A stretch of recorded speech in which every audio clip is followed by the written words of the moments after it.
안녕하십니까? 네, 오늘은 4월 30일, 4월의 마지막 날, 토요일입니다.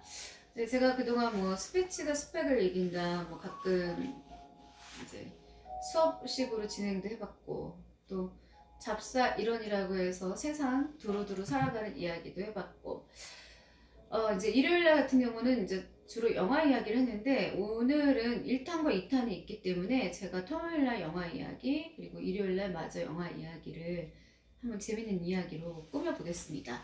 영화 이야기를 하니까 요거 딱 한번 치고 싶네요. 그죠? 빡! 네. 소품 참 잘 나왔어요. 네. 원래 이렇게 방송할 때도 이제 설명할 때 옆에 마이크 줄 때 이렇게 주면 혼나거든요. 옆에 이렇게 두고 이런 식으로. 내가 사람이 이쪽에 있으면은 자 배우세요. 학생들도 여기로 이쪽으로. 그래서 내 얼굴이 다 나오고 상대방도 침해하지 않는 거, 마이크 주는 방법. 사실 이제 다 룰이 있습니다. 오늘 영화 이야기는요. 영화에도 대타가 우리 대타라 그러잖아요. 흔히 말하는 비속어로 땜빵. 그 방송할 때 휴가 갈 때 이제 주로 막 후배 아나운서들이나 아니면은 뭐 그 객원 MC가 와가지고 많이 하는데 참 이제 화가 나는 건 객원 MC가 더 재밌었다 이런 평가를 받으면 이제 그 다음 그 6개월 뒤에 개편 그 피할 수 없는 개편 때는 그 객원 MC가 탁 자리를 그래서 게스트들이 와도 마음을 놓을 수가 없어요. 게스트가 너무 잘해버리면은 그 메인 MC가 죽어버리거든요. 자, 영화에도 대타가 있대요. 그들의 성공기에 대한 이야기. 그러니까 남 대신에 이제 뭘 했는데 오히려 반응이 좋았던 거죠. 야구 경기에는 이제 대타라는 게 있습니다. 감독이 차례가 돌아온 선수 대신 다른 선수를 타석에 내보낼 경우 그 선수가 바로 대타인데요.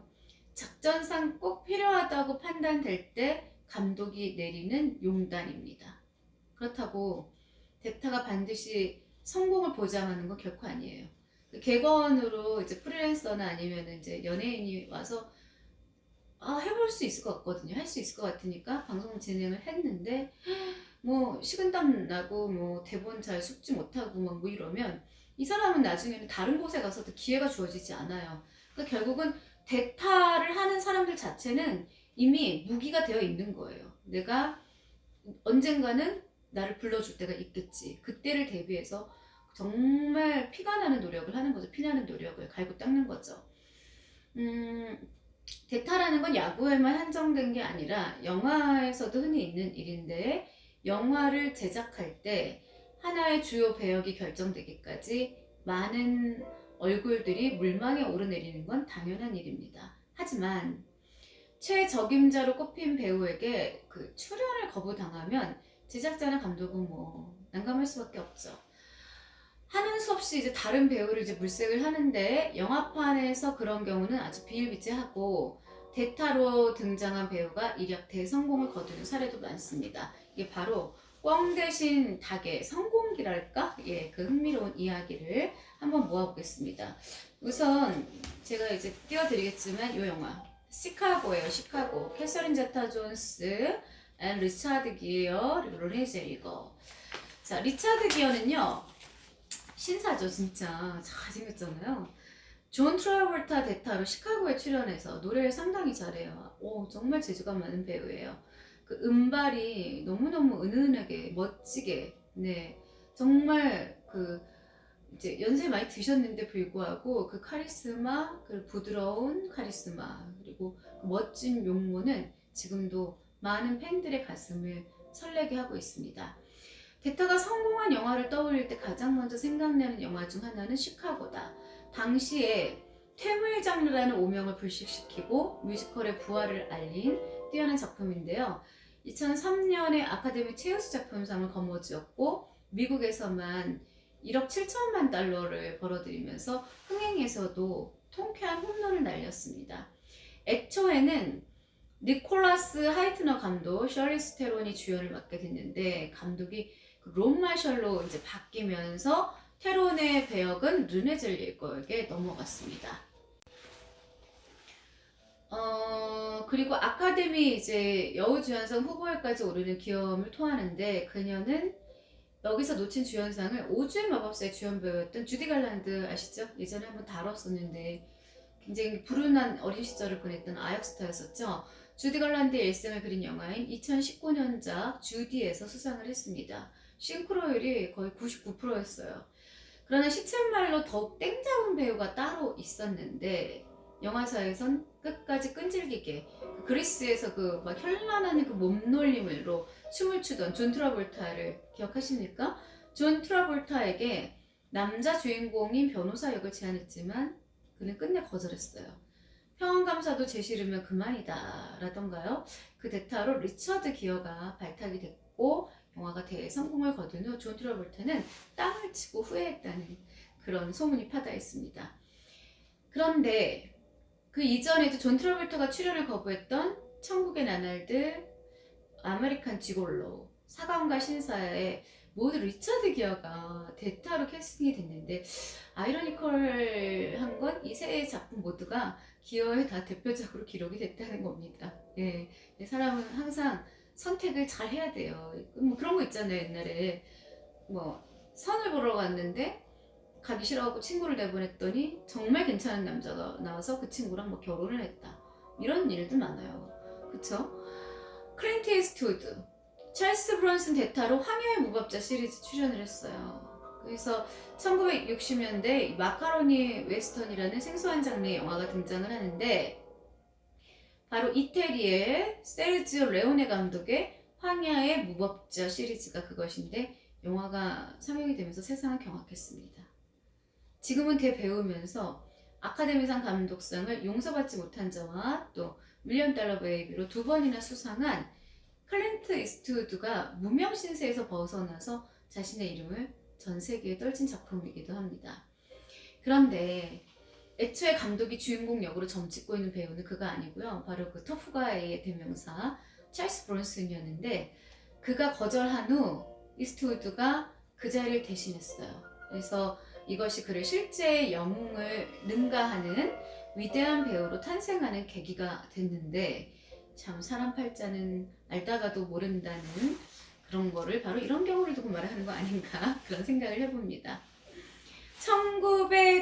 1921년생인 브론스는 82세에 이제 타계를 했지만 1930년생인 이스트우드는 현재 91세로 쌩쌩하게 생존 중이고요. 그는 근년까지도 매년 한 편씩 대단한 에너지죠. 자신이 감독 및 주연을 한 영화를 만들면서 노익장을 발시해왔지만 최근에 좀 조용합니다. 그의 아들 스콧 이스트우드도 배우이긴 한데 아버지가 이룬 그 명성에는 약간 족탈불급입니다.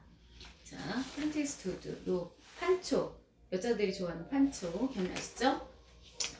험프리 이제 보가트와 잉그리트 버그만이 대타로 출연한 카사블랑카. 이 카사블랑카 영화 정말 아련하고 재밌게 봤는데 실제로 그 카사블랑카는 너무도 유명한데요. 이게 세트였어요, 세트. 현지가 아니라 미국 영화연구소에서는 미국의 위대한 영화 100편 중 시민 케인, 저도 참 재밌게 봤던 영화 시민 케인에 이어서 2위로 선정한 적도 있는데 제2차 세계대전 중 아프리카 모로코의 카사블랑카가 무대고 실제로는 세트였다는 거. 스튜디오, 사랑하지만 지난날의 추억은 그저 가슴속 깊이 묻고 헤어져야만 하는 남녀의 애절한 사랑 이야기. 그래서 마이클 커티스 감독의 1944년도 명작입니다. 이 영화를 험프리 보가트와 잉그리트 버그만이 주연하지 않았다면 이런 분위기가 나왔을까요? 과연 이런 수작이 탄생했을까? 이런 생각이 드는데 애초에 미국 대통령을 역임한 로널드 레이건 그리고 당시 유명했던 여우인 앤 설리반이 남녀 주인공으로 낙점이 돼 있었던 게 바뀐 거예요. 그리고 그걸 아쉬워하는 사람이 없었던 건 그 완성된 작품의 그 우수함 때문이 아니었겠나. 그해 아카데미 최우수 작품상과 감독상을 수상을 했고요. 보가트는 주연상 후보에 올랐습니다. 그래서 제2차 세계대전 중에 제작된 이 영화는 영화가 개봉될 무렵에 미국의 루스벨트 대통령과 영국의 처칠 수상이 카사블랑카에서 만나 연합군의 결사항전을 촉구하는 서약에 서명함으로써 막대한 선전 효과를 누리기도 했습니다. 여기요. 그죠? 네. 약간 비치네요. 이거 제가 찍어서 올릴게요. 그리고 영화 뮤직 오브 더 하트에서 대타 없이 바이올린 연주한 대단한 재주꾼, 노래도 잘하는 메릴 스트립. 뮤직 오브 더 하트 이야기도 흥미로운데 그 뒷이야기를 이제 그 주연 배우인 메릴 스트립이 공개해서 이제 화제가 됐어요. 비하인드 스토리, 그죠? 히든 스토리. 화제의 중심은 바로 주인공인 과스파리 역을 맡은 메릴 스트립의 바이올린 연주 연기입니다.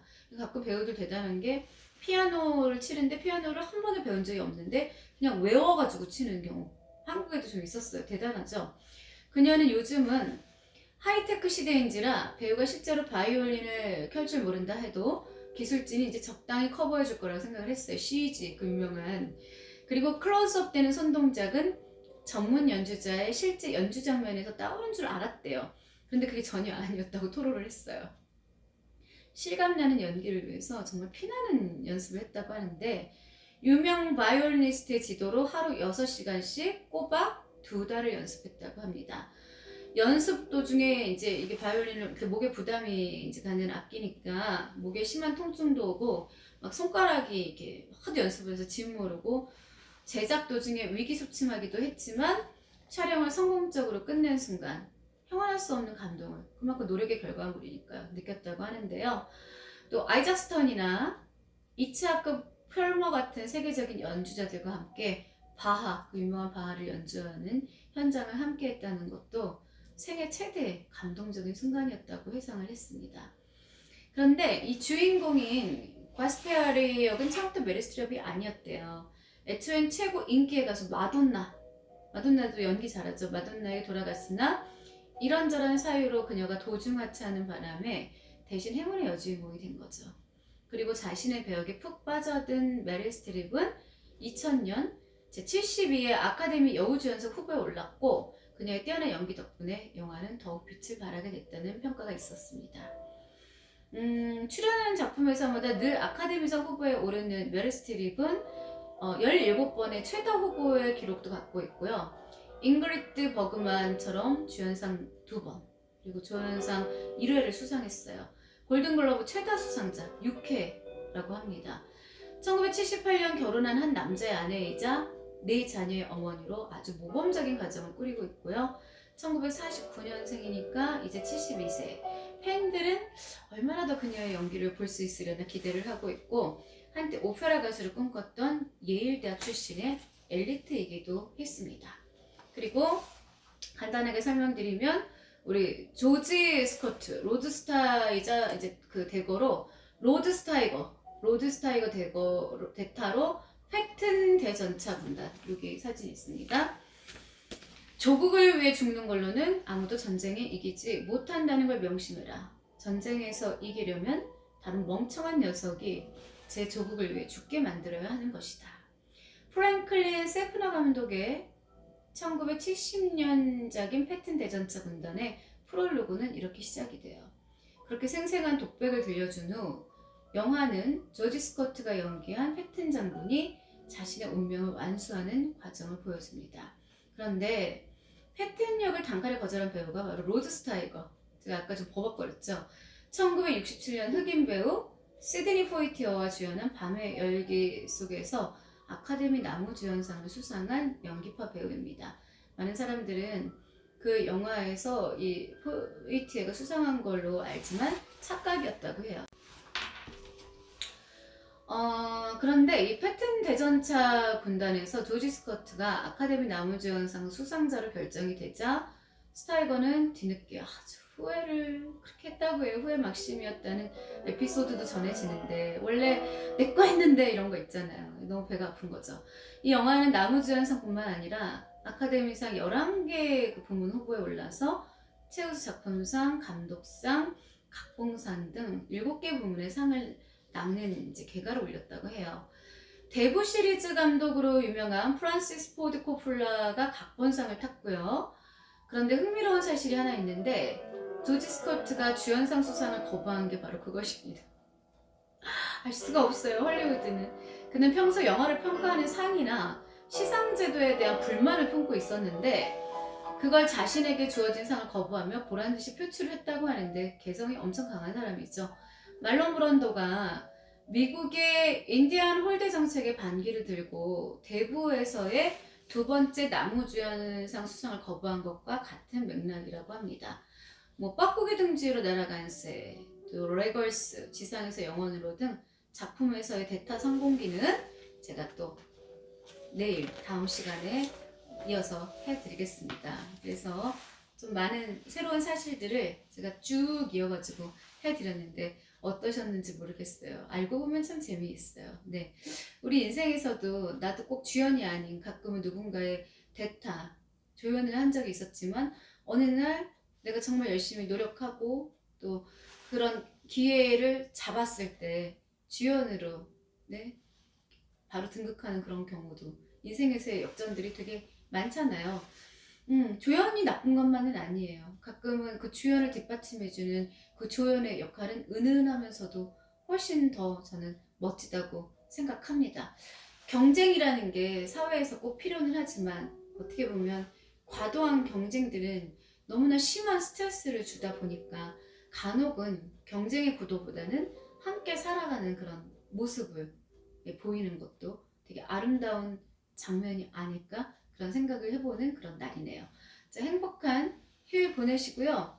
뭐 코로나가 뭐 다 물러간 것들처럼 뭐 되게 식당도 바글바글 뭐 어디나 가든 사람으로 많이 꽉 차 있는데 경제가 활성화되는 건 너무 좋은 현상이나 그래도 우리 그동안 잘해왔잖아요. 방역 철저히 하면서 끝까지 건강 잃지 않도록 조심하시는 게 노력하시는 게 좋을 것 같습니다. 항상 건강하시고 행복하시길 바랍니다.